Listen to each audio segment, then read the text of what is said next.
This is North Dakota Legislative Review. I'm Dave Thompson. Thanks for joining us. Our guest on the program is Grand Forks Senator Ray Holmberg. He's a Republican. He chairs the Senate Appropriations Committee. Senator, thanks for your second appearance this time.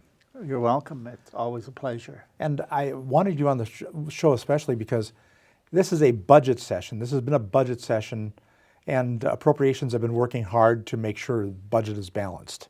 As we stand right now, balanced? It will be balanced by the time we adjourn today, tonight, or tomorrow. It will be balanced. And it's a huge difference from 2 years ago.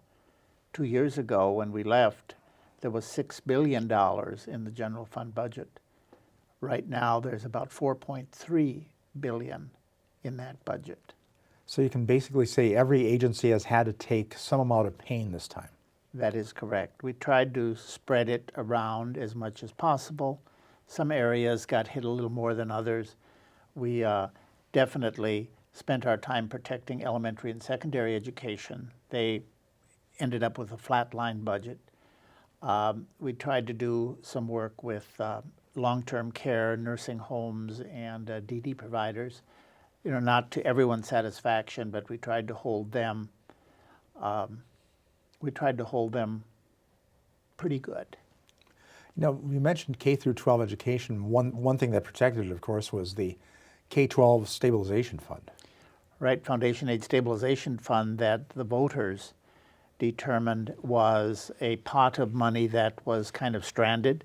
It was way too much for its purpose. Why not utilize it for elementary and secondary education? And because of the budget being as it was a godsend for our elementary and secondary students. But already you hear some argument that a flatline budget is actually a budget in negative numbers because it doesn't take into account inflation and perhaps even potential enrollment in schools. Yeah, and that's unequal across the state. A city like West Fargo, which gains 400 or 500 students a year, it makes a difference for them. But when you consider looking at all of the other budgets that we dealt with, our schools should be very happy that they have what they have. A lot of people are calling this, legislative leaders talking about this being a correction, but also some are saying this is the new normal.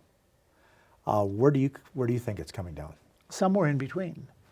I think that during times that are very good, you do those kinds of things that you put off. For example, during the last 4 years of boom, we did a lot of road construction. We built a new medical school, for example, because we had the cash. We didn't go into debt to do any of those things. Now that our income is down, so is our spending. And the good news was that this last month's revenue forecast, or not revenue forecast, revenues came in $4 million above our new estimates, which means that when we did a new budget forecast, we now finally have a month that is above what the forecast is. So I think our forecast is much better. Now, not having looked at the numbers on that, I saw that the report is out. Is that improvement in sales tax, income tax, or other type of taxes? It just came out hours ago, and I've only seen the gross number, the $4 million. But having black ink is a good thing, though. Yes, it is a very good thing because we had a number of months where the ink was quite red. So now when we are able to track our forecast with what actually happens, that's a good sign. Now, how is the new revenue forecasting committee that's in the OMB budget, should the OMB budget pass as is, how is that going to help in terms of tracking revenues and being a little bit better with forecasts? Well, the legislative budget is where that is, and the legislators will now have a committee that will be tracking budget forecasts, or revenue forecasts throughout the biennium. Under the current system, we have no involvement, and then the night before or the morning of the governor's budget, we finally get what those numbers are with very little input. There is a revenue advisory committee that does meet, which this legislative committee kind of is like. So we will not only have 8 legislators in the room, but we will also have people from various industries around the state. And clearly, we need to work with the Office of Management and Budget, because at the end of the day, they will present us with their forecast. And then the first part of January, we will adjust that as we see fit. So we always have had control over it. It's just we've never had any involvement until the last day. So is this more of a formalization of the revenue forecasting group that's there? It is in a way, but it is longer term. That only meets a month or a few weeks before the forecast is actually given. So we're excited about it as legislators. We have expressed disappointment with how revenue forecasts have come to fruition in the past few years. So we decided, well, let's participate and see if we can either help, or sometimes with legislators, sometimes it doesn't help, but we will see. Now, the question was asked on the floor of the Senate today when that was debated. And I don't think there's an answer yet, but I'm going to get your perspective on it. Is there going to be an effort to find somebody else other than Moody's to do the forecasting? Moody's is hired by OMB in the governor's office. We have a small amount of money in our budget for outside information gathering, and we anticipate looking strongly at UND or NDSU or local economic forecasters who really know North Dakota, rather than the kind of agencies which are out of Minneapolis or Chicago or New York that have a broad-based view but don't understand the way the economy works in North Dakota. So maybe the two can mesh somehow. That's our hope. That is our hope. Are you feeling more confident going into the 1921 biennium? Your leader, the reason I asked this, your leader, Rich Wardner, is saying that he's confident that the economy is going to bounce back. Yeah, there are signs that it is. There's more and more activity in the West, in oil country. The amount of oil being pumped is exceeding our dire projections from a few months ago, where we continue to be above 100 million. 1 million barrels a day. 100 million would be nice, but that would be tough on the infrastructure. So we're running ahead, and the price of oil is the big question mark. We do know one factoid that is interesting. If oil drops $1 a barrel, it takes 20,000 barrels a day to make that up. But we are well above what our projections are there, and we are helped immeasurably by the coming online of the Dakota Access Pipeline, which helps. Our oil is more valuable. But again, there's the sales tax real question mark there, because sales tax was collected on new rigs coming to North Dakota. A lot of rigs were here, they were just parked here. And there's some thought that maybe the new revenue forecasting committee may have to take another look and maybe treat sales tax a little differently. Yes. The industry has changed because of the collapse of oil prices, and they are more efficient, they are able to do more with less, and when there is less for the state to tax. So the revenue from each new well, for example, is down from what it was at the height of the oil boom. Making up for that, though, is the fact that it seems to be growing, especially out in the West. There seems to be a lot more job openings, and we might see more ramping up of the oil industry. Right, that's what it's looking like, but one doesn't want to get too far out ahead of their skis. But keep in mind that during the original oil boom from 4 years ago or so, there was a lot of infrastructure that had to be built. And that infrastructure also generated tax dollars for the state. if this ramps up again, the motels are already there, the hotels are already there, the apartments are there, the roads are there, so there won't be that double hit of oil workers and then all the infrastructure that's being built. So basically, we're prepared for it this time. I think we are. I think we're much better positioned for it. But that was one of the reasons why we had such a large increase in spending over the past few years. And the spending was one time. You know, you build a medical school, you built it.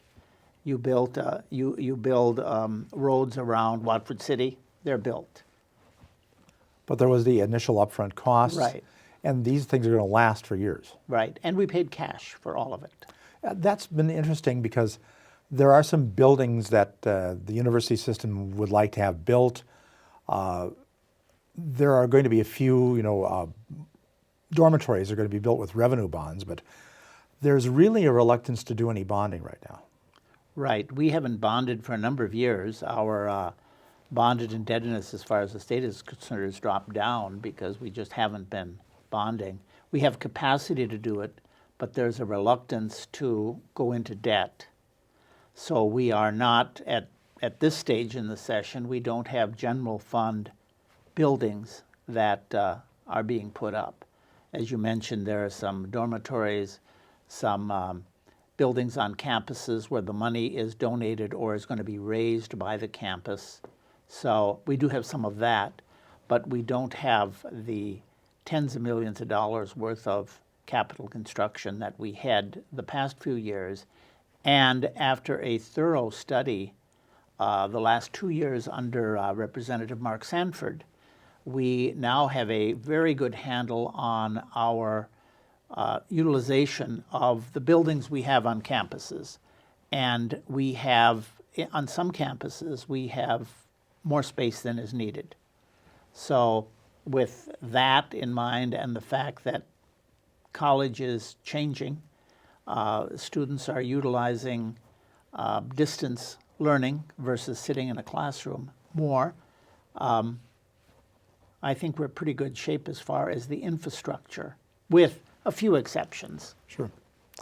Well, you brought up the university system. I need to just have an explanation out here about the Dickinson State University situation and what is being done about that, because that got a lot of special attention this time. Mm-hmm. The ink is still wet on the final package. The Senate will be voting on it sometime today. What they did is the community came together. The community, the city of Dickinson, and Stark County contributed some money. The state contributed money in general fund, and also the Teddy Roosevelt Foundation had money for that particular project, and some of that was utilized. So Dickinson State, who went through a very rough patch, self-inflicted, different than a flood like in Minot or Valley City. It was self-inflicted, but it is a state institution that we have to support. So I think we put together a package that they tell us from Dickinson that we should not come back, we should be fine. Their biggest problem was when the problems occurred, the scandal, the students that weren't really there, that whole fiasco, diploma mill. When that happened, their enrollment dropped dramatically. Well, we pay campuses on the basis of students successfully completing classes. If there are no students or fewer students there, or they're not taking a lot of classes, your money goes way down. And that's what's happened to Dickinson. We had the same kind of help to campuses, which I just mentioned earlier, which was both Valley City and Minot because of floods. They went through a time where their student enrollment dropped dramatically, and the state has in the past stepped in, not to this extent that we did in Dickinson, but that situation was, again, unique. And of course, you did mention the scandals, et cetera, but that was previous administration. Right. things There's- have cleared up, things are clearing out. There The seems en- to be at least more confidence in the current administration there. And one of the other clouds hanging over the head at Dickinson was because of what had happened with a foundation, a university foundation that went belly up. There are lawsuits, and if you are a campus trying to raise money from donors, and they see that you're being sued all over the place, they sit and wonder, if I give them $100,000, is it going to go to students or is it going to go to lawyers and bankers? Just how people think. So this amendment that we'll be voting on later removes that, pays those debts, and then the foundation, the new foundation, can move forward. And of course, your leader kept saying that the two really big issues that were kind of bollocksing the works a bit, Dickinson State and the self-insurance proposal that Representative Carlson brought forward. That self-insurance thing has been turned into a study. How do you feel about the way that's kind of shaken out? There still is work to be done on it. Big picture sounds good, but when you look at the words that are on paper that you're asked to vote for, there are some areas that need to be cleaned up. So they have met, they canceled one meeting anyway, they're going to meet again, and they still need to work on that. But as you know, when we get to the end of the session, or towards the end, when we have 7, 8 bills left, lots of things happen. And bills, I always like to say these bills towards the end of the session are a little like the pizza that you go out and buy. There are a few anchovies in there that you don't know are there until you bite into them. Same way with some of these bills that are coming to us now. There's a few parts in some of them that people have to swallow hard. But again, this is a two-house system, and there's compromise. And what really tastes good to someone might be an anchovy to someone else. But it is the art of the compromise. It is the art of the compromise. Otherwise, if you can't compromise, if you can't draw the House and the Senate together, then people will question whether you can govern. And I think that's a key point that I think this legislature, at the end of the day, will come off with decent grades in tough times. Okay. Explore that. Why do you think it's going to be decent grades? Because the cards we were dealt were pretty rough. Oil tanked. 2s and 3s, maybe. Yeah, 2s and 3s at least. But agriculture prices tanked. The value of the U.S. dollar made it more and more difficult or less attractive for Canadians to come down. And Canadians in Grand Forks, for example, or even Fargo, are a big factor in sales tax, for example. So those kind of things all hit kind of at once. Remember, North Dakota historically has been kind of counter-cyclical to the national economy. When the national economy was in the tank, we were riding high. Now, then things switched. And now I think we're starting to come back. And we have, thanks to the voters, the Legacy Fund, which we're not spending money out of, but the Constitution says that that the general fund of the state of North Dakota receives the interest. And that's a lot of money coming in, which will help us into the future. How big a temptation was it among your colleagues to dive into the Legacy Fund? But there's a burden to get to the principal Legacy Fund. The interest goes into the general fund, but there was some talk about going into the principal Legacy Fund. Yeah, it's a 2/3 vote required. But I listened to the folks who actually designed that, and they would tell you that the Legacy Fund was not designed as a rainy day fund, convenient for legislators to just dip their fingers into. I don't think there was any serious attempt. In fact, there were no bills. And the expectation of getting a 2/3 vote was just not there. And I think that's going to continue into the future. Okay. Since we're talking about dipping into other funds, since you're from Grand Forks and the state mill and elevator is a pretty big deal for Grand Forks, this idea about going to 75% of the profits going to the mill plus 5% for the Agricultural Product Utilization Commission, but they did leave in the gain share, the profit sharing for the mill. Acceptable compromise? It was, because the key element in that whole mix that was handed to us from the House was they wanted to get rid of a program that demonstrates that the workers do better, and at the end of the day, the state does better.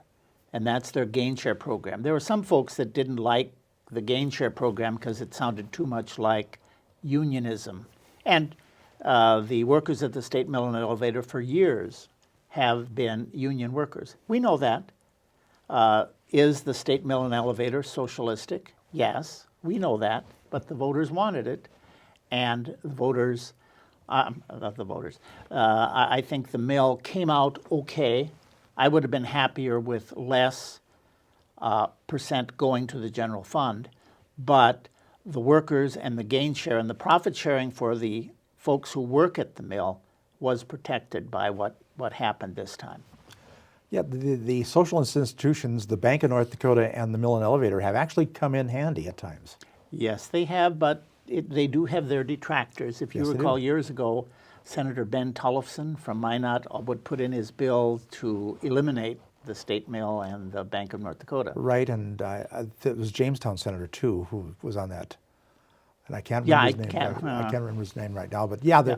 there were efforts to basically, shall we say, privatize them or whatever you wanted to call it, and never met with any kind of traction. No. And now, if the reports are to be believed, there are other states looking at the Bank of North Dakota and saying, "Gee, maybe we can do something like this." I would like to be in those states, because think of all of the meals that all the bankers would be buying those legislators if they were going to set up a state bank. But that's another story. Another discussion. Yes. But the mill is amazing because it has now become the largest flour mill in the country. Correct. And it sells its product all over, and it's extremely successful. And 145 workers. If that gain share would have been eliminated, the average worker at the average state employee at the state mill and elevator would have lost 13 to 14% of their salary. And that's pretty tough for any state to do to its workers, because they are what makes the mill and elevator so successful. And because of the gain share program, you could argue that they do like their jobs, they keep their jobs, they work hard. Yes, and the safety records, there are a whole bunch of criteria that is used for the gain share, and it works. So, as I had said earlier, if the clock is ticking, don't open the back. One other thing, we talked a lot about ending fund balance. Well, we haven't mentioned it this time, but what's the projected, $40, $50 million? I think right in there is a reasonable amount. We will have money left over in the rainy day fund or the budget stabilization fund in case things dip. But I think 40, 50 million. There was not that many years ago, we left here with about $5-6 million ending fund balance. Now, of course, the budget is much bigger today, but yeah, it's doable, and it will be done, like I said, when the gavel drops, it will balance out.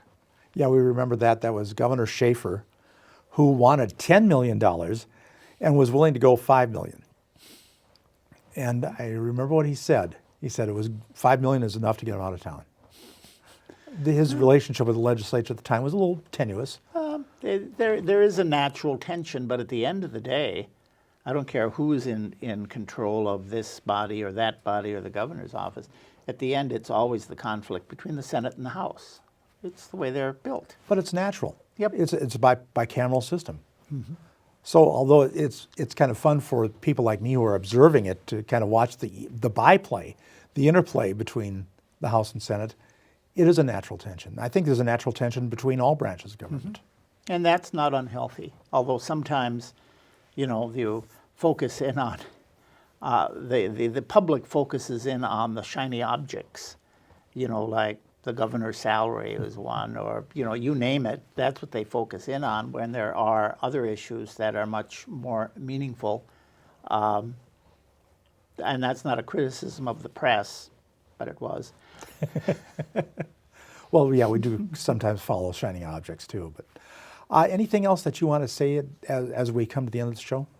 No, we will be adjourning, and then we will go through the process of doing some additional studies over the next 2 years.